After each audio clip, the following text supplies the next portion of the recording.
মধ্যপ্রাচ্যের পরিস্থিতি এখন নিয়ন্ত্রণের বাইরে। দীর্ঘ উত্তেজনার পর ইরানে বড় ধরনের সামরিক অভিযান শুরু করেছে ইসরায়েল ও যুক্তরাষ্ট্র।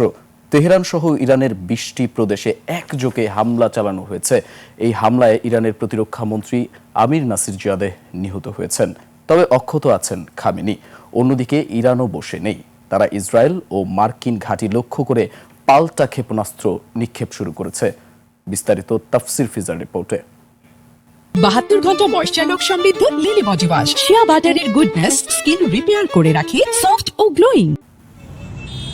ভোরের আলো ফোটার আগে ইসরায়েলি বিমান বাহিনী এবং মার্কিন নৌবাহিনীর যৌথভাবে অপারেশন রোয়ারিং লায়ন এবং অপারেশন অ্যাপিক ফিউরি হামলায় ইরানের রাজধানী তেহরান সহ গুরুত্বপূর্ণ সামরিক স্থাপনাগুলো কেঁপে ওঠে। নিহত হয়েছেন ইরানের প্রতিমন্ত্রী আমির নাসির জাদে এবং রেভলিউশনারি গার্ডের কমান্ডার মোহাম্মদ পাকপুর।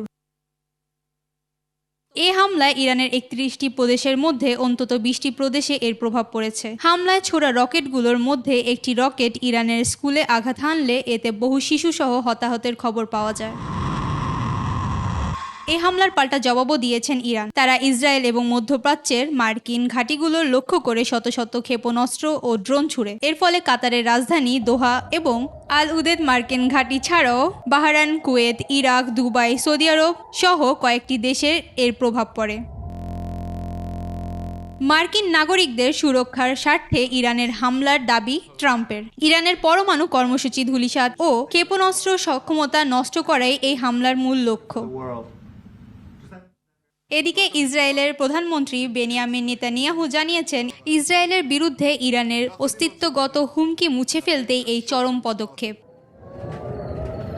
এদিকে যুদ্ধবিরতির আহ্বান জানিয়েছে চীন। অন্যদিকে রুশ পররাষ্ট্রমন্ত্রীর এই সামরিক অভিযানের একটি সার্বভৌম রাষ্ট্রের উপর উস্কানিমূলক আগ্রাসন হিসেবে নিন্দা জানিয়েছেন।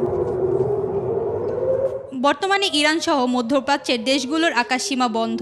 চূড়ান্ত বিজয় না হওয়া পর্যন্ত পাল্টা হামলা চালিয়ে যাওয়ার ঘোষণা তেহরানের। এদিকে তেহরানের সাধারণ মানুষ শহর ছেড়ে নিরাপদ আশ্রয়ের সন্ধানে ছুটছে।